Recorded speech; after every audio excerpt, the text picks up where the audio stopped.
Assemblée nationale, journée très particulière avec la séance de questions orales adressée à 3 membres du gouvernement, les terres, les engrais, les passeports, l'insécurité, l'état de la route Kaï-Kenyeba. Des questions soulevées par les députés de Kolonjeba et de Kenyeba. Investir en Afrique, nouer des partenariats pour accélérer l'investissement et l'industrialisation en Afrique. Le thème est en débat à Addis Abeba, en Éthiopie. Les ministres des investissements du continent doivent, dans une synergie d'action, trouver des réponses pour relever le challenge. Jeudi 2 juillet, 15e jour du mois béni de Ramadan. Mesdames et messieurs, bonsoir et bienvenue dans ce journal. En ouverture de ce journal, ce communiqué du gouvernement. Le gouvernement de la République du Mali a appris avec consternation qu'un convoi de soldats burkinabés de la MINUSMA a été victime d'une attaque terroriste ce jeudi 2 juillet 2015 entre Goundam et Tombouctou, ayant causé la mort de 6 d'entre eux et blessant 5 autres. Le gouvernement de la République du Mali condamne fermement cet acte terroriste et barbare et saisit cette triste occasion pour exprimer sa grande compassion et ses sincères condoléances au gouvernement et au peuple burkinabé, à la MINUSMA ainsi qu'aux familles durement éprouvées des victimes. Le gouvernement, tout en formulant ses vœux de prompt rétablissement aux blessés, réaffirme sa ferme détermination à tout mettre en œuvre en relation avec ses partenaires en vue de retrouver les auteurs de cette action terroriste et de les traduire en justice. Le gouvernement du Mali souligne que ces actes terroristes qui visent à saboter le processus de paix et de réconciliation en cours n'entament en rien sa détermination à honorer tous ses engagements souscrits dans l'accord pour la paix et la réconciliation au Mali. Le gouvernement de la République du Mali renouvelle ses sincères remerciements à la communauté internationale, singulièrement à la MINUSMA, pour les efforts et les sacrifices consentis pour le retour de la paix dans notre pays. Au carnet d'audience du président de la République, c'est l'ambassadeur du Royaume-Uni au Mali qui a été reçu cet après-midi par le président de la République, Ibrahim Boubacar Keïta. Madame Jo Adamson, c'est le nom de la diplomate, elle était venue réitérer le soutien de son pays au Mali dans la mise en application de l'accord de paix signé le 20 juin dernier. Madame Jo Adamson, à sa sortie d'audience au micro de Salimata Ndao. C'est la première fois depuis la signature de l'accord de la paix et la réconciliation que je vois Monsieur le Président. Alors je suis venue ici pour souligner à Monsieur le Président, à ses collègues, le soutien du Royaume-Uni dans la mise en œuvre de l'accord de paix et comment on peut coopérer ensemble pour que la paix devienne vraiment une réalité et pour laisser derrière nous le passé. Monsieur le Président a rappelé que le Royaume-Uni est là depuis, pendant et après la crise ici au Mali. Nous étions là pour soutenir les Maliens, pour créer un meilleur avenir, pour laisser le passé de la violence après nous. Et nous, on a répété que nous voulons soutenir le Mali, c'est-à-dire le gouvernement, les partis, les citoyens du Mali, pour vraiment faire une bonne mise en œuvre de l'accord de paix. La paix dans le monde, c'est 2 autres communiqués du gouvernement qui viennent de nous parvenir. Attaque barbare et terroriste en Égypte. Le gouvernement de la République du Mali a appris avec une profonde affliction la série d'attaques coordonnées d'une ampleur sans précédent contre plusieurs positions de l'armée égyptienne. C'était hier, mercredi 1er juillet 2015, ayant causé la mort de près de 70 personnes civiles et militaires et blessant d'autres. Le gouvernement condamne fermement ces attaques barbares et terroristes et saisit cette triste occasion pour adresser ses sincères condoléances au gouvernement et au peuple égyptien ainsi qu'aux familles durement éprouvées des victimes. Le gouvernement, tout en souhaitant prompt rétablissement aux blessés, exprime au gouvernement et au peuple égyptien meurtri par sa compassion et sa constante solidarité dans leur lutte implacable contre le terrorisme.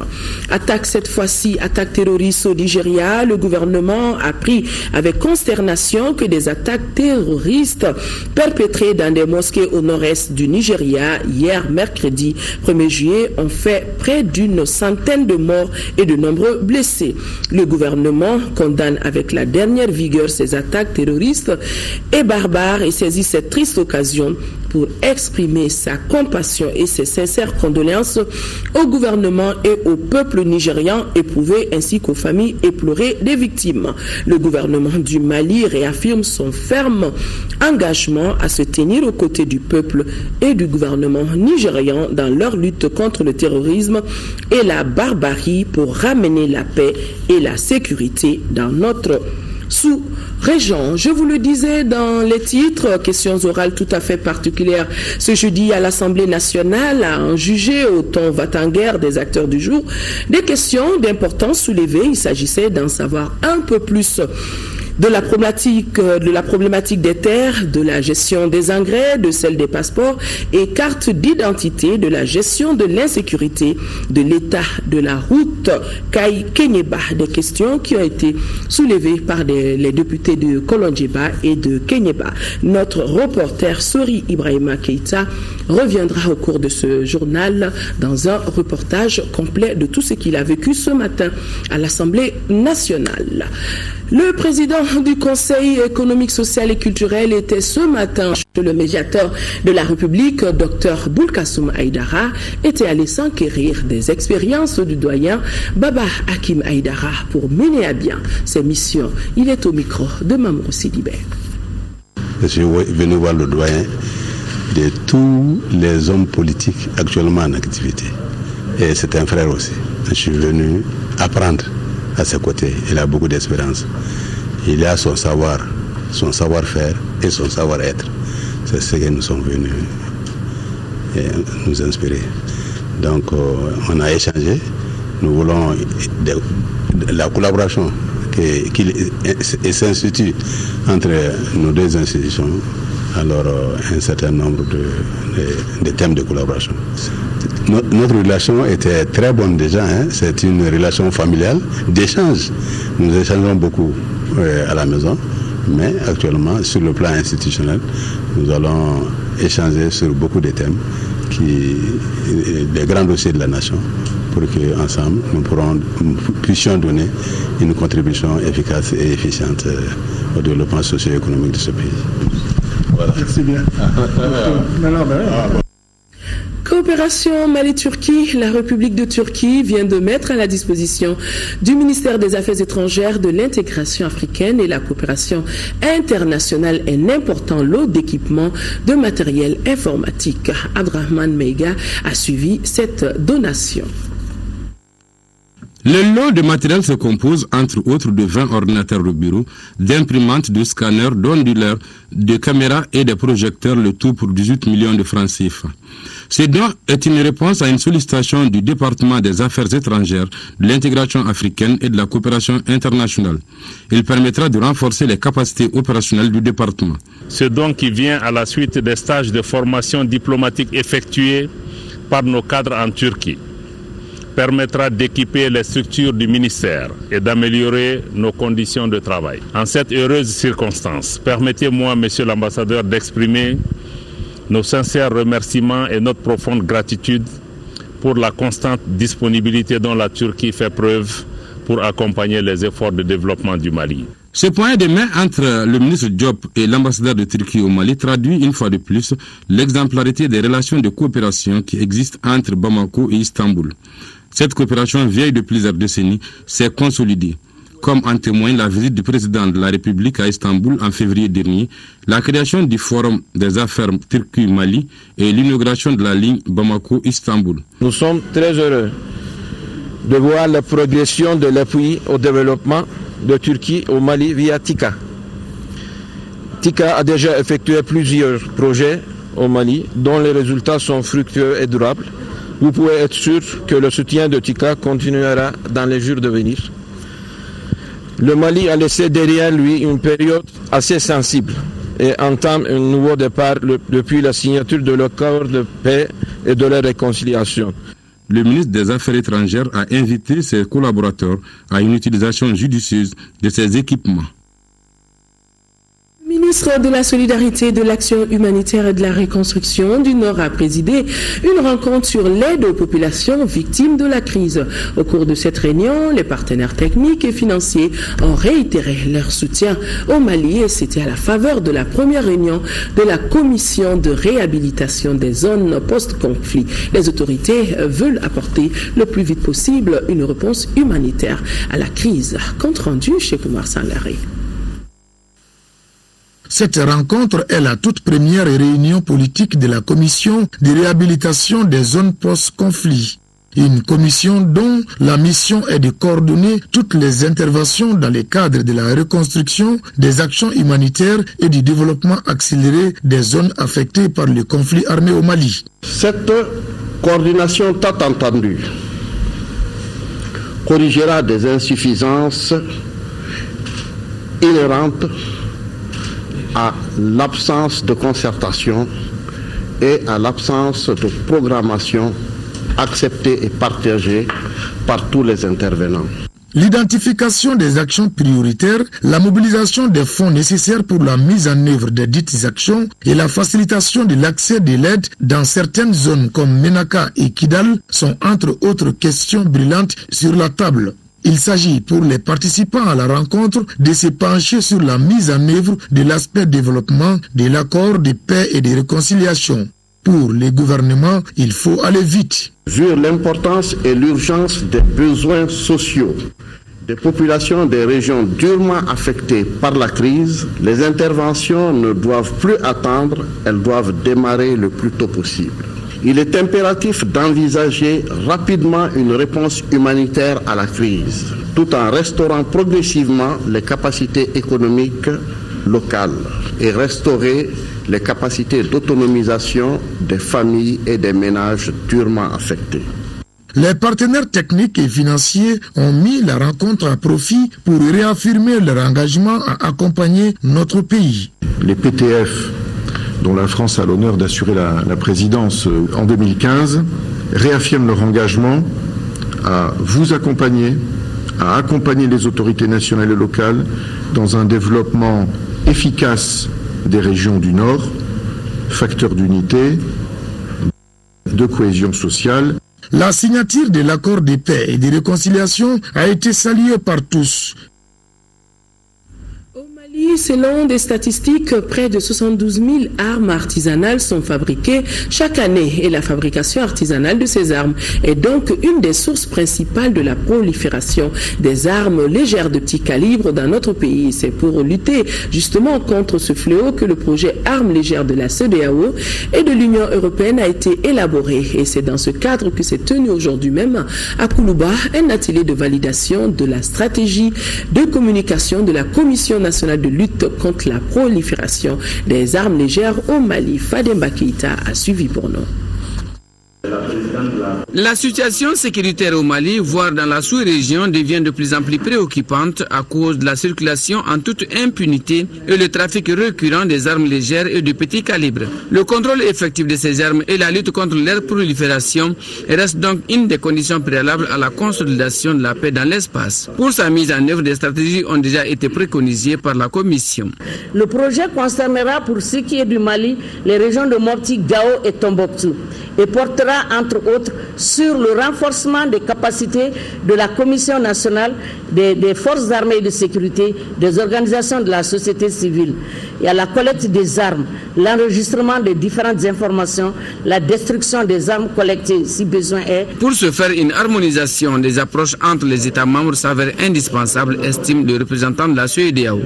Aussi consciente de cette situation, la Commission de la CEDEAO a-t-elle depuis plus d'une décennie mise en place des instruments juridiques, institutionnels et opérationnels dans le but d'engager et de soutenir une lutte permanente contre ce fléau qui constitue d'exacerber les crises sociopolitiques et les conflits internes aux États membres. Je voudrais vous assurer de la disponibilité du gouvernement malien à accompagner toutes les actions entreprises dans ce domaine.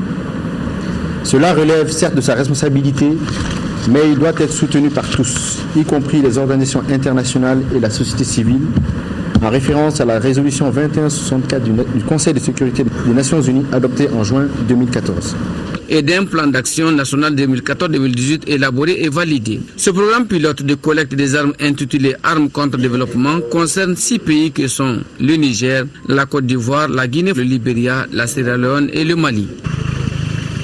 Les rideaux sont tombés sur les travaux de la conférence internationale sur le rôle et la complémentarité des différents mécanismes dans le processus de la justice transitionnelle. Cette conférence aura permis de jeter les bases en vue de la mise en place de la justice transitionnelle dans notre pays. Et cela est bien ressorti dans la quarantaine de recommandations formulées, parmi lesquelles l'invitation est faite au gouvernement de mettre en place la commission justice réconciliation. Compte rendu Modibo Mariko.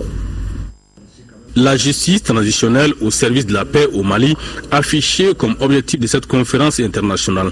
Les participants se sont surtout donné les moyens de bien observer pour voir comment harmoniser les mécanismes pour arriver à cette fin.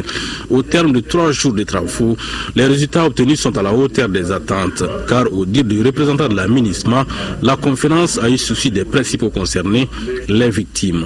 Satisfaction parce que les questions de droits de l'homme aujourd'hui au Mali font l'unanimité. Et ces questions sont notamment la mise en place de la commission justice et vérité réconciliation qui tienne compte de l'inclusivité, la mise en place de la commission d'enquête internationale et aussi la réaffirmation des principes clés, notamment la non-amnistie pour les crimes de guerre, crimes contre l'humanité, les actes de génocide, ainsi que l'imprescriptibilité de ces crimes. Et là, nous pensons que nous venons par là honorer les victimes. Le gouvernement qui félicite les participants pourra trouver là, selon le ministre de la Justice, des droits de l'homme, garde des Sceaux, de bonnes orientations en vue de la mise en place d'une vraie justice dans notre pays. C'est le début du commencement, que nous n'avons posé qu'un premier jalon, un jalon important, mais qu'il reste à faire le bond décisif, que nous devons le faire ensemble. Société civile, secteur privé, acteurs non gouvernementaux donc, partenaires techniques et financiers et acteurs gouvernementaux. Les intelligences sont là. Je reste convaincu qu'avec vos apports respectifs, sur la base de ces recommandations et d'autres recommandations, ensemble, nous doterons le Mali d'un système de justice transitionnelle efficace, performant et responsable, complétant le système de justice étatique dont vous demandez le renforcement. Plus d'une quarantaine de recommandations ont été faites par cette conférence et parmi ces recommandations, on peut retenir par exemple l'encouragement fait aux victimes de saisir les différentes juridictions et l'invitation au gouvernement à rendre opérationnelle la commission vérité, justice et réconciliation en nommant les 5 commissaires. La conférence a recommandé aussi la réhabilitation de la justice classique au Mali et demandé par la même occasion le recours aux mécanismes traditionnels pour compléter les autres. La conférence a aussi retenu la mise en place des programmes d'indemnisation des victimes en tenant compte des préoccupations obtenues à l'issue de larges consultations locales, régionales et nationales. Les participants d'ailleurs à cette conférence se sont dit satisfaits des résultats auxquels ils sont parvenus pour les magistrats, aussi bien que les représentants de la CEMA et ceux de la plateforme. Les recommandations faites à l'issue des travaux sont pertinentes et ces recommandations, si elles sont appliquées, permettront d'arriver à la réconciliation nationale dans notre pays. Nous allons vous proposer de suivre les réactions de Amberi Agrissa, de la CEMA, Azaz Ag Lougdagdag, de la plateforme et Mohamed Maouloud Najim, qui est avocat général près la cour d'appel de Mopti. Ils sont tous au micro de Modibo Mariko. Dans l'enseignement que j'en tire, c'est qu'on a l'impression très nette que tous ceux qui sont intervenus et ceux qui ont organisé aussi la conférence ont le désir très net de nous faire avancer dans la restauration de la paix. Je pense qu'au niveau de la CEMA, nous sommes tout à fait satisfaits, mais je dis au niveau du verbe, parce que dans les pays africains, On oublie souvent que bien parler ne dispense pas de bien agir. Alors on attend l'action, la mise en application. Nous trouvons que la définition de la justice transitionnelle étant une justice destinée à trouver des solutions pour des crises, pour des situations de conflit comme celle que nous venons de vivre. Nous trouvons que le fait qu'elles doivent nécessairement s'adosser à la justice classique fait que la justice classique d'abord doit être bien traitée. On doit réhabiliter la justice malienne d'abord, on doit essayer de la renforcer, essayer de la sortir de tous les bourbiers qu'elle connaît actuellement. Et en ce moment-là, avec la justice traditionnelle que nous avons, la justice religieuse musulmane que nous avons, la justice, tout le reste, on peut en ce moment tous les éléments positifs de nos us et coutumes, de nos traditions, de nos justices religieuses, on peut les adosser à une justice classique assainie et là on trouvera certainement des solutions à nos problèmes. C'est des relations de complémentarité, c'est même le sujet de la formation, c'est des relations de complémentarité. C'est-à-dire qu'à côté de la justice formelle et classique, œuvrera et évoluera la justice transitionnelle. C'est-à-dire que nous allons apprendre de la justice transitionnelle qui est une discipline nouvelle, si on peut dire, et la justice transitionnelle apprendra de la justice classique parce que c'est la mère elle sera son inspiratrice principale. Et donc, c'est la complémentarité entre l'une et l'autre justice, plus la justice traditionnelle, qu'il ne faut pas négliger, c'est l'apport des trois qui fera avancer l'ensemble du processus. Le ministre en charge de la promotion des investissements et du secteur privé est à Addis Abeba. Maître Mamadou Gawsu Diarra a participé au forum dénommé Investir en Afrique, nouer des partenariats pour accélérer l'investissement et l'industrialisation en Afrique. Les détails de ce forum avec Alassane Djambélé depuis Addis Abeba. L'objectif de ce forum était de voir concrètement comment accroître le flux des investissements et booster l'industrialisation sur le continent. Pendant 2 jours, les 200 participants ont tenté de dégager des voies et moyens pour y parvenir. Réunis en plusieurs panels, les ministres et les experts ont jugé nécessaire de mettre l'accent sur les infrastructures avec de gros investissements pour favoriser l'émergence du continent. Un accent particulier sera mis sur le partenariat public-privé. Les échanges ont porté également sur les conditions de mise en place des zones économiques spéciales avec comme finalité d'intenses échanges sud-sud. Pour faciliter tout cela, les participants au forum ont jugé nécessaire d'améliorer l'environnement des affaires et faciliter l'investissement privé. Puisque sur le continent, l'agriculture occupe une place de choix, le forum a aussi souligné l'importance de sa modernisation qui peut permettre aux pays africains d'intégrer des chaînes de valeur et d'exporter les produits vers les marchés sous-régionaux et internationaux. Ici, ont-ils insisté, il faut améliorer les infrastructures, renforcer les capacités et favoriser la création d'emplois. Il y a des axes de coopération qui ont été développés. On a entre autres pensé à justement comment améliorer le transfert de technologies entre nos États, parce que la Chine a un savoir-faire et une expérience qui peut nous être profitable. Également, nous avons parlé de l'expérience des zones économiques spéciales qui peuvent également être des moteurs, des axes de développement pour booster nos économies. Et enfin, pas des moindres, nous avons abordé la question de l'agro-industrie ou l'agro-business. Et vous savez que pour notre pays, c'est un axe primordial de développement que le président de la République, son Excellence Ibrahim Boubacar Keïta, a inclus dans son programme. Parce que nous sommes un pays essentiellement à vocation agricole, nous avons de fortes potentialités à développer. La Chine a profité de l'occasion pour mettre en lumière les actions qu'elle mène sur le continent. Ces officiels ont annoncé que leur pays est devenu le premier partenaire commercial de l'Afrique subsaharienne avec des échanges totalisant 170 milliards de dollars. Avant de se séparer, les participants au forum ont jugé nécessaire de transformer l'événement en une rencontre annuelle. La prochaine se tiendra en Chine en 2016 et d'ici là, un fonds de soutien à l'investissement en Afrique d'une enveloppe de 50 milliards de dollars sera mis en place par la Banque mondiale. Poursuite de la visite à Genève en Suisse du ministre du Commerce et de l'Industrie, Abdul Karim Konaté, a été reçu aujourd'hui en audience par le directeur général de l'Organisation mondiale des propriétés intellectuelles, OMPI, au siège de l'institution, donc basée à Genève en Suisse. Les échanges des deux personnalités ont porté sur les modalités d'accompagnement de l'OMPI dans la mise en œuvre du plan d'action de la stratégie nationale de développement de la propriété intellectuelle au Mali et de l'accord portant création d'un centre d'appui à la technologie et à l'innovation à Bamako, signé entre le gouvernement de la République du Mali et son institution. C'était le 8 octobre 2012 à Genève. Dans la perspective d'encourager la promotion de la technologie et de l'innovation, le ministre du Commerce et de l'Industrie a sollicité l'assistance technique de l'OMPI pour l'organisation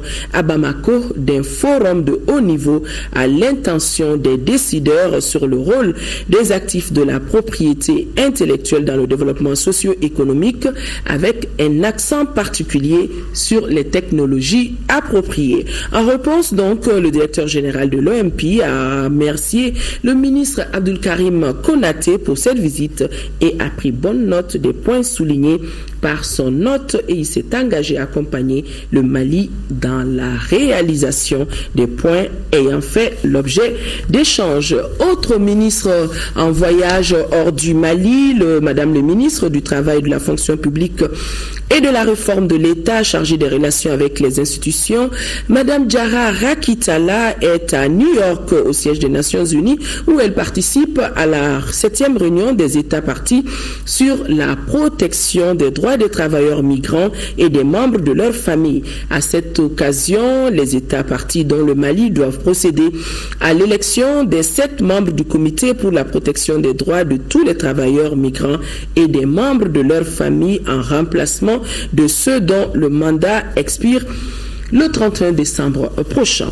Voilà, on me fait signe comme quoi ce que je vous avais dit dans les titres, la séance de questions orales tout à fait particulière ce matin à l'Assemblée nationale a en jugé au ton va-t-en-guerre des acteurs du jour, à l'atmosphère des questions d'importance soulevées. Il s'agissait d'en savoir un peu plus de la problématique de la gestion des terres, de la gestion des engrais, de celle des passeports et cartes d'identité, de la gestion de l'insécurité, de l'état de la route Kaï-Kenyeba. Beaucoup de questions que Sori Ibrahim Keïta a suivies pour nous. Ce sont les questions orales qui étaient attendues. C'est d'abord Jacqueline Marinana qui fera son apparition, la première en tant qu'élue à l'Assemblée nationale après le quitus de la Cour constitutionnelle, lui-même consécutif à la législative partielle en commune 5 de Bamako. Et place aux questions orales en pyramide inversée. L'élu du peuple, honorable Boubacar Sissogo, avait des préoccupations très locales, résumées en 8 questions adressées au ministre de l'Équipement et des Transports sur les tenants et aboutissants de la route Kenyeba-Kaï. Le sujet que je soulève ici est un sujet alarmant, irritant, difficile à expliquer et à comprendre, donc un sujet préoccupant. Oui, Monsieur le Président, le sujet est préoccupant parce qu'il touche le niveau de vie des populations du sud de la région de Kaï d'une manière générale, mais particulièrement celle du cercle de Kenyeba en particulier. La route Kaï-Kenyeba n'existait pas dans le PTI. Nous l'avons fait inscrire dans le PTI 2016, 2017, 2018 et ça figure. On ne peut faire aucune recherche de financement si ça n'existe pas dans le PTI, sinon on ferait l'indiscipline. Elle est dans ça. Donc en termes de priorité, ne vous en faites pas, c'est dans ça et ça fait partie des priorités. Une route, comme je vous l'ai dit ici, quand on veut faire une belle route, ça coûte à peu près 450 millions le kilomètre. Et votre route est déjà estimée, nous l'avons estimée, à plus de 81 milliards de francs CFA. Inconciliable position, Mariko traita sur la problématique d'exploitation des terres. L'honorable parle d'accaparement et de spoliateurs et le ministre de précurseur de l'agrobusiness et de garant de l'avenir agricole. À propos de l'accaparement de terres au Mali, oui, il y a des accaparements de terres au Mali et le cas de Sanamadougou est assez clair. Au Mali, il n'y a pas d'accaparement de terres. Ma mission n'est pas d'élaborer, de mettre en œuvre une politique d'accaparement. Bien au contraire, le ministère du Développement rural a mission de mettre en œuvre la politique de sécurisation foncière. Sécurisation foncière surtout dans l'intérêt de la grande masse de nos producteurs qui sont les petits producteurs et les exploitations familiales. Pour ce faire, notre pays dispose d'un arsenal important de textes législatifs et réglementaires pour assurer la promotion et la protection foncière vraiment des petits exploitants. Véritable escalade verbale, attaque en règle, querelle de clocher. Oumar Mariko et Sada Samake ne se sont fait aucun cadeau au cours d'un exercice donné pour être pourtant démocratique. L'arbre des flèches empoisonnées a allègrement caché la forêt. Des questions orales dont les échos se sont en fin de compte révélés diffus et illisibles. Monsieur le ministre, en soutenant le président de la République au deuxième tour et en nous inscrivant dans la majorité présidentielle, nous comptons changer les habitudes de certaines administrations au profit des citoyens. Cette quête de bien-être du citoyen malien reste notre seule boussole. 4 choses m'ont persuadé de vous rappeler devant le Parlement. L'affaire des élèves commissaires, le syndicat, l'insécurité, les passeports et cartes d'identité. Le menu en nous proposé par l'honorable Oumar Mariko porte encore une fois sur l'affaire dite des élèves commissaires et du syndicat. L'insécurité, le passeport ordinaire, la carte nationale d'identité.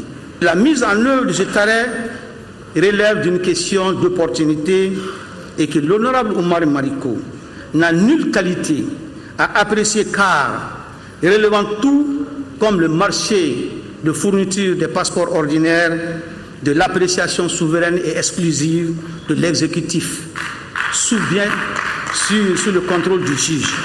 Au titre de la situation sécuritaire, dois-je rappeler à l'honorable Oumar Mariko que les interrogations soulevées relèvent du secret de défense.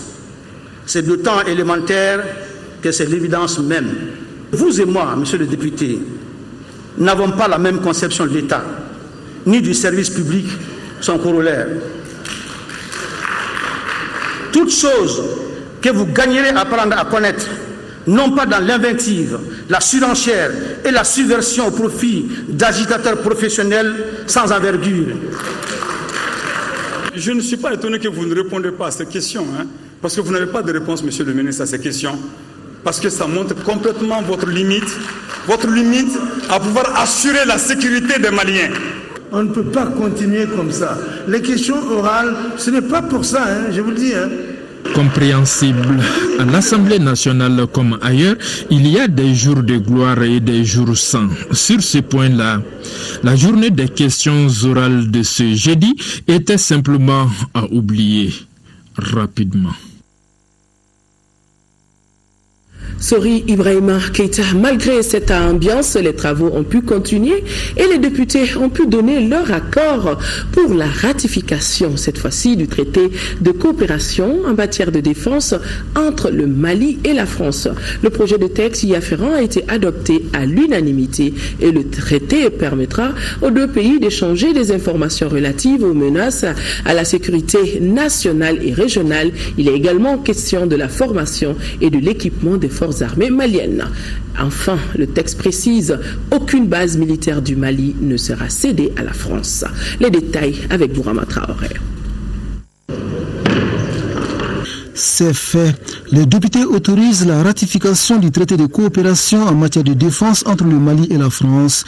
Traité signé le 16 juillet 2014 à Bamako. Le texte met l'accent sur la formation des hommes, le soutien logistique, l'expertise technique et les exercices conjoints. Une autre précision, le Mali et la France peuvent associer d'autres contingents africains ou européens à la réalisation de l'objectif du traité. À l'unanimité, les députés ont salué la pertinence, surtout la nécessité de cette coopération militaire franco-malienne pour mieux faire face aux nouvelles menaces, notamment la lutte contre le terrorisme. Cependant, le Mali va-t-il céder une de ses bases militaires à la France, s'interrogent certains députés. La réponse du ministre en charge de la Défense est sans équivoque. Aucune base malienne ne sera cédée. Ce n'est pas le but. Aucune base malienne ne sera cédée. Il faut que ce soit clair. Barkhane est installé à Gao, comme il y en a au Niger, au Burkina. Tessalit, effectivement, un point de notre territoire qui est extrêmement important. Donc c'est un point géographique hautement stratégique. Mais le Mali en a conscience. Pourquoi voulez-vous qu'on cède Tessalit à quelqu'un? Le but de ce traité, c'est de faire en sorte que les partenaires, les pays parties des traités puissent travailler d'égal à égal. Le traité de coopération en matière de défense entre le Mali et la France est conclu pour une durée de 5 ans et renouvelable. À moins qu'une des parties notifie à l'autre son intention de mettre fin au traité, c'est là 6 mois avant son expiration. Un comité de suivi est aussi créé pour veiller à la mise en œuvre cohérente des différentes activités et gérer d'éventuels contentieux. Des précisions qui rassurent les élus de la nation. Une question subsiste tout de même, comment éviter le chevauchement avec les accords déjà signés avec d'autres pays? Non, je ne pense pas que les différents accords vont se chevaucher. Cet accord-là, n'oubliez pas, amène aussi un cadre juridique à l'intervention Serval qui s'était faite sans qu'il y ait d'accord préalable. Nous avons appelé au secours. Donc, je le rappelle aussi, c'est le lieu de remercier la France. Mais il fallait aussi venir avec un cadre, puisqu'ils sont là. Ils sont là, il faut un cadre juridique où ils se déploient. Mais quand vous lisez bien aussi le traité, ça ne concerne pas que la France. C'est aussi l'ensemble de l'Union européenne et des différents pays amis qui peuvent aussi s'agglutiner à cet accord-là. Le traité de coopération en matière de défense entre en vigueur après ratification par les 2 parlements. En France, le Conseil d'État a donné le 12 mai dernier son accord pour autoriser le Parlement français à ratifier les textes. La fête nationale du Canada a été fêtée hier avec éclat, 1er juillet à la chancellerie assise à Corofina. Plusieurs amis du Canada ont partagé avec l'ambassadeur et ses concitoyens des moments agréables. Le Mali a tenu à être présent avec la présence de plusieurs anciens présidents et quelques présidents d'institutions. Témoignage de la grande amitié entre le Mali et le Canada. Mariam Sagara était de la fête. Je vous remercie. Le Canada, pays de paix, de stabilité et de prospérité, se donne chaque année un temps de bon vivre, de commémoration et de rappel à ses dignes fils partout où ils résident. Et c'est ce temps qu'ils partagent affectueusement ce 1er juillet avec les Maliens et amis d'autres pays. Le programme de la coopération canadienne au Mali est axé sur la santé, l'éducation, la sécurité alimentaire, le développement économique rural et la gouvernance. Dans toutes ces interventions, le Canada cherche à intégrer les enjeux transversaux de l'équité homme-femme et de l'environnement. Le Canada, ce grand pays, tient et maintient un partenariat de développement et de bonne gouvernance au Mali depuis 1962. Il contribue à réduire la pauvreté dans notre pays et sans contrepartie. Cette coopération se manifeste dans divers domaines. Jusqu'à aujourd'hui, la crise qui nous frappe, le Canada est un des pays majeurs qui nous apporte une assistance dans le domaine de la paix et de la sécurité. Je me réjouis aussi du fait que le Mali figure parmi les 10 pays de concentration de l'aide canadienne dans le monde.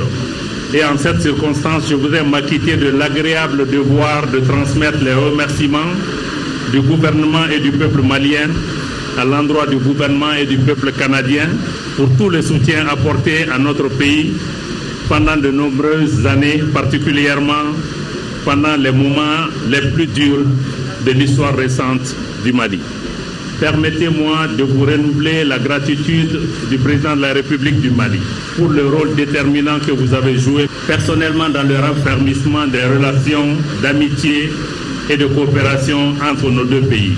Le Canada, qui n'a jamais cherché la division du Mali, s'implique pour l'amélioration dans plusieurs domaines, notamment la santé, l'éducation, la sécurité alimentaire et la gestion du genre. C'est ainsi que le Premier ministre canadien a consacré 3,5 milliards de dollars supplémentaires sur le budget d'aide des pays partenaires, et cela pour les 5 années à venir. Pour l'unité, la solidarité et le développement durable, le Canada est un allié fiable pour le Mali. 40 milliards de francs CFA, c'est le coût de 2 projets bilatéraux de santé initiés par l'USAID au Mali pour la période 2014-2019. Le point avec Noum Sissoko. Les 2 projets de l'USAID en question sont intitulés Services de santé à grand impact et Kenya Djemoukan. Ils couvrent tous les districts sanitaires des régions de Kaï, Koulikoro, Sikasso, Bamako et celui de Gao, soit plus de 65% de la population malienne. Pendant 5 ans, ces projets vont s'atteler à réduire de 30% la mortalité maternelle et celle des enfants de moins de 5 ans. Le service de santé à grand impact et Kenya Djemoukan sont 2 programmes complémentaires et intégrés. Ces programmes vont appuyer l'identification d'une utilisation accrue et durable des services de santé à grand impact. À travers l'offre de services de qualité accessibles et abordables, les 10 projets comptent atteindre plus de 2 millions de femmes en âge de procréer et plus d'1 million d'enfants de moins de 5 ans. Il s'agira aussi de susciter un changement de comportement chez les communautés bénéficiaires. Ces 2 nouveaux programmes d'une valeur d'environ 80 millions de dollars, soit 40 milliards de francs CFA, démontrent une fois encore l'engagement du peuple et du gouvernement américain à continuer son appui au gouvernement et au peuple malien. Le but ultime de ces 2 projets est d'améliorer la survie et l'état nutritionnel des mères, des nouveau-nés et des enfants de moins de 5 ans à travers la mise à large échelle des services de santé à grand impact et la promotion des comportements sains en matière de santé. Ces projets santé de l'USAID seront mis en œuvre par un consortium d'ONG et la Fédération nationale des associations de santé communautaire, FENASCOM, sous le leadership de Save the Children.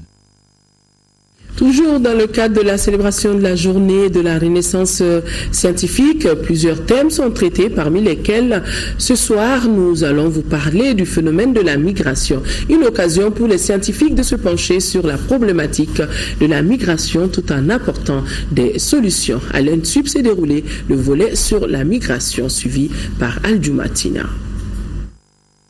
Crise internationale et gestion des flux migratoires. Voilà l'un des thèmes majeurs ayant marqué la célébration de la journée de la Renaissance scientifique de l'Afrique dans notre pays. Ce volet toujours d'actualité permet aux scientifiques d'échanger, réfléchir sur le phénomène migratoire dont les enjeux et les défis sont de plus en plus complexes. Grâce à une action concertée, nous pouvons régler les flux migratoires, causent beaucoup de pertes en vies humaines et en ressources. Aussi, les campagnes de sensibilisation sur les risques de la migration irrégulière doivent être soutenues par nos partenaires pour la pérennisation des acquis et accompagner les programmes de réinsertion du co-développement dans les pays d'origine. Il y a une politique nationale des migrations, donc c'est déjà de réfléchir autour de ça. Qu'est-ce que ça apporte concrètement? Mais la migration aussi est une réalité socio-culturelle.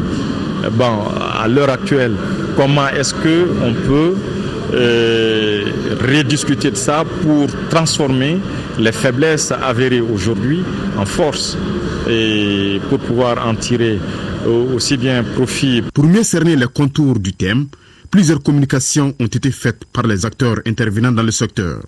On peut noter entre autres la problématique de la migration au Mali, les droits des migrants et gestion des frontières, conflit armé et migration cadre du Mali.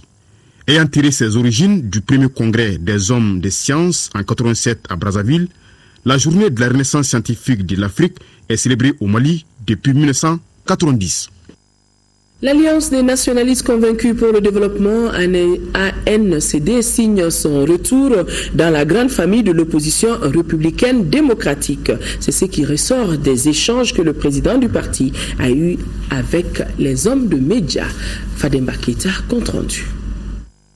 Les mutations des partis politiques de la majorité à l'opposition ou vice-versa sont monnaie courante sur l'échiquier politique malien. La dernière en date fut la rupture il y a une vingtaine de jours de l'ANCD, Alliance des nationalistes convaincus pour le développement, avec l'opposition. Ce différend au motif encore flou aux yeux des gens eut un dénouement grâce à l'engagement sans faille du président de l'URD, chef de file de l'opposition. Cette conférence de presse invite les militants du parti au respect des règles de conduite de l'opposition. Le parti ANCD Mali a participé à la rencontre du président de l'opposition républicaine après 20 jours de rupture. Selon le président de l'URD, chef de file de l'opposition, désormais il travaillera avec tous les présidents dans la collégialité. Le parti ANCD Mali déclare clos l'incident survenu entre certains membres de l'opposition et le parti ANCD Mali. Le bureau politique national du parti ANCD Mali déclare officiellement son grand retour au sein de cette opposition républicaine et démocratique. L'ANCD a pour devise « Tous au rendez-vous de l'honneur, unis nous réussirons ». Au centre de ses priorités figure en bonne place la lutte contre l'injustice, l'impunité, le chômage des jeunes, la fraude entre autres.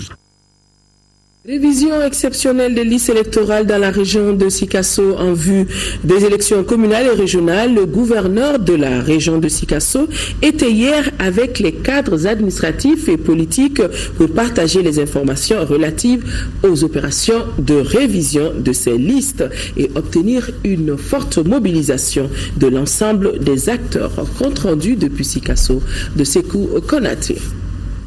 En rencontrant les cadres politiques, administratifs et représentants de la société civile, le chef de l'exécutif régional veut partager avec l'ensemble des acteurs la décision du gouvernement relative à la révision exceptionnelle des listes électorales. Révision qui débute ce 1er juillet et qui va s'étendre jusqu'au 20 juillet. Pour permettre aux uns et aux autres, surtout les nouveaux majeurs qui ont été enrôlés lors de RAVEC dernier, puissent vérifier si leur nom figure réellement sur la liste. Mais c'est l'occasion aussi de continuer à faire les transferts pour ceux qui sont concernés par ces transferts. Donc les commissions vont faire les radiations, les transferts surtout. L'occasion était bonne pour le Conseil aux affaires administratives et juridiques, cheville ouvrière du processus électoral, de mettre à la disposition des participants le chronogramme des élections communales et régionales, des élections prévues le 25 octobre prochain. Nos attentes, c'est une grande mobilisation. C'est vrai, nous sommes en hivernage. Le temps imparti aussi est vraiment court, puisque les opérations proprement parler, c'est pour 10 jours. Tout le reste du temps, c'est les réclamations et les recours. Donc nous comptons sur les citoyens ordinaires d'une manière générale, mais surtout sur les partis politiques pour nous aider à mobiliser les électeurs, les potentiels, les citoyens qui sont concernés. Et le chef de l'exécutif régional de saisir cette rencontre pour entretenir les cadres sur les derniers événements qui ont marqué la région de Sikasso. Le plan stratégique agricole de l'association des associations et organisations professionnelles paysannes, c'est le thème d'un séminaire dont les travaux ont débuté à Ségou. Ce séminaire de 3 jours regroupe les délégués des régions du Mali et de plusieurs experts agricoles. Kandesila, compte rendu. Il s'agit à travers ce séminaire initié par l'Association des organisations professionnelles paysannes de mettre en cohérence la vision de l'AOPP par rapport aux axes stratégiques et politiques de développement agricole. La rencontre regroupe les délégués AOPP de l'ensemble des régions du Mali, les responsables de la structure et autres facilitateurs. C'est pour voir la marche de l'AOPP qui au départ était 24 OP à Koutiala. Aujourd'hui nous sommes plus de 300 OP. Nous sommes sur l'ensemble des 8 régions du Mali. Nous faisons presque toutes les spéculations. Donc, pour drainer tout ce monde-là, il est dangereux d'aller avec le pilotage à vue. Les participants mettront les 3 journées à profit pour mettre en cohérence les points de vue de l'AOPP à travers les leçons tirées du bilan du plan stratégique 2011-2015, les politiques de développement agricole au niveau régional, national et international. L'objectif de la rencontre de Ségou est d'avoir des axes opérationnels et objectifs qui prennent en compte les préoccupations majeures des paysans. À la fin de ces travaux, nous attendons à ce qu'il y ait une vue très claire des politiques agricoles déjà menées au Mali ici. Nous sommes dans une réflexion stratégique, voir quelle orientation vraiment nous pouvons soutenir pour l'agriculture au Mali. Le président de l'AOPP régional s'est réjoui du choix porté sur la région pour abriter ce séminaire. Une occasion pour Boba Dako d'évaluer le chemin parcouru par l'AOPP qui totalise aujourd'hui plus de 300 organisations paysannes, dont 47 dans la région. Validation dans la cité des Askia du plan régional de stabilisation et relèvement de la région de Gao. Ce document est issu d'une synergie d'action de la MINUSMA et du comité régional d'orientation, de coordination et de suivi des actions. Le développement aura à faire face aux questions de l'eau, de l'électricité, des infrastructures routières et de la sécurité alimentaire. On fait le point depuis Gao avec Drissa Akone. Le PRSR entendait par là Plan régional de stabilisation et relèvement de la région de Gao, élaboré par la MINUSMA en rapport avec le CROCSAD, contient 5 axes prioritaires, à savoir améliorer la situation sécuritaire, favoriser la relance socio-économique, renforcer la cohésion sociale, renforcer les services sociaux de base, renforcer l'état des droits. Il s'agissait pour les membres du CROCSAD au cours de cette session extraordinaire de s'approprier ces documents. Nous pensons qu'il s'agit d'une date importante de départ pour la région de Gao. Et ce document est un cadre d'orientation et d'approche des activités de développement qui retrace aujourd'hui les priorités de notre région. Après présentation du document suivi d'échanges, les acteurs ont apporté des recommandations, surtout quant aux actions urgentes à mener dans les jours à venir. Parmi ces actions d'urgence, on peut retenir le rétablissement de la sécurité, l'accès des populations à l'eau potable et à l'alimentation, ainsi que la réhabilitation de certains axes routiers. Ces doléances seront prises en compte dans la phase d'exécution, rassure la MINUSMA. Ça, je pense que l'objectif de cet atelier a été accompli. La MINUSMA qui est là pour accompagner les gouvernements, pour accompagner l'État malien dans toutes ces initiatives. Le PRSR, élaboré en janvier 2015, doit être maintenant mis en œuvre par la MINUSMA. Il s'inscrit dans le cadre de la consolidation de la paix et la reconstruction pour un développement socio-économique durable de la 7e région. L'association Open Mali, en partenariat avec la MINUSMA et la Fondation Clédou, ont initié une journée de solidarité en faveur des enfants du village d'enfants SOS de Sanankoroba. L'objectif est de permettre aux jeunes de Bamako de passer du temps avec ces enfants et leur témoigner toute leur solidarité. À cet effet, les enfants ont reçu des vivres et des jouets, nous dit Rachel Tessougué. C'est dans un élan de solidarité que l'association Open Mali, la MINUSMA et la Fondation Clédou ont tenu à passer une journée entière en compagnie des enfants du village d'enfants SOS de Sanankoroba. À cette occasion, ils ont offert du riz, du mil, du sucre, des jouets, des sucreries, des cahiers et des stylos, des bols thermos et des habits aux enfants. Le directeur du village d'enfants SOS de Sanankoroba estime que par ce geste, Open Mali et la MINUSMA contribuent à l'épanouissement des enfants. Au cours de cette journée, les enfants ont eu droit à une vidéo-projection du mandat de la MINUSMA au Mali, ainsi que des animations et des jeux sur les droits des enfants. Dernière page de ce journal Sport Basketball, démarrage hier d'un stage d'entraîneur de niveau 1 FIBA au Palais des Sports. La formation dirigée par l'instructeur FIBA, l'ivoirien Abs Diop, permettra aux futurs admis de pouvoir diriger des équipes de l'élite. Cody Sibi, compte rendu. Après les Young Coach 1 et 2, ces entraîneurs tapent à la porte du haut niveau avec ce stage de niveau 1 FIBA. La Fédération malienne de basketball suit à la lettre son programme de formation de tous les acteurs de la filière. Il n'y a pas de raison que demain après-demain, ce ne soit pas vous qui preniez en charge nos équipes nationales. Notre ambition, c'est que à partir de 2016, le Mali voyage toujours avec des entraîneurs nationaux. Cela ne dépend que de vous, du sérieux que vous allez employer à suivre cette formation.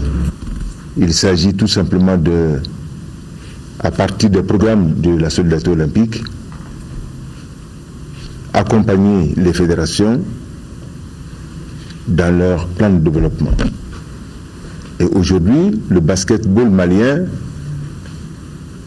nous a donné tellement de plaisir et nous a fait tellement de bonheur qu'il serait totalement insensé de ne pas l'accompagner. Pendant 10 jours, 6 à 7 heures par jour, Les entraîneurs travailleront dur pour honorer leur diplôme de niveau 1. Les cours porteront notamment sur la préparation physique, psychologique et d'autres modules pour pouvoir gérer le haut niveau. En venant ici, nous avons pris l'engagement de faire que de la qualité et de la rigueur. Alors donc, nous savons que dans tous les pays, il y a des accointants, il y a des affinités, mais nous ne sommes pas là pour les problèmes de personnes, nous sommes là pour valider des compétences. Si on souffre, on a le résultat. Si on ne souffre pas, on n'a pas le résultat. Que j'ai eu la chance d'assister à la mise en place de ce nouveau bureau. Et je garde en mémoire encore les engagements qui avaient été pris à cette époque. Et parmi ces engagements, cette formation s'inscrit en droite ligne. Et je suis certain que cette formation aussi s'inscrit dans cette dynamique managériale qui aboutit ou qui a abouti sur les résultats dont nous bénéficions aujourd'hui. La formation sera sanctionnée par un test écrit et oral et les admis auront la capacité de diriger les équipes de première division ou être coach assistant des équipes nationales. À l'occasion de la célébration du 91e anniversaire de la Journée internationale du journalisme sportif célébrée le 2 juillet de chaque année, le bureau exécutif de l'AJSM, Association des journalistes sportifs du Mali, adresse ses vives chaleureuses félicitations à l'ensemble des journalistes sportifs du Mali. Cette célébration doit nous exhorter à faire plus de professionnalisme dans la cohésion. Enfin, une nouvelle publication dans vos kiosques. Voilà, une nouvelle publication dans vos kiosques. L'actu économie, c'est son nom, c'est un bimensuel d'information et d'analyse économique d'Afrique et dans le monde. Dans ce premier numéro, vous pourrez lire des articles sur les investissements EDMSA, l'opération taxi de l'ANPE, les perspectives économiques du Mali, entre autres. L'actu économie est un journal du groupe Edima, le Prétoire, et il est vendu, on va dire le prix, à 300 francs CFA. Voilà, mesdames et messieurs, c'est donc tout pour ce journal. Merci de l'avoir suivi. Demain, 10h, 13h, une présentation de Rachel Tessougué et les éditions de la soirée vous seront présentées par Amara Malé Diallo.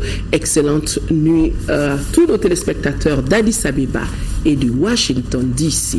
Au revoir.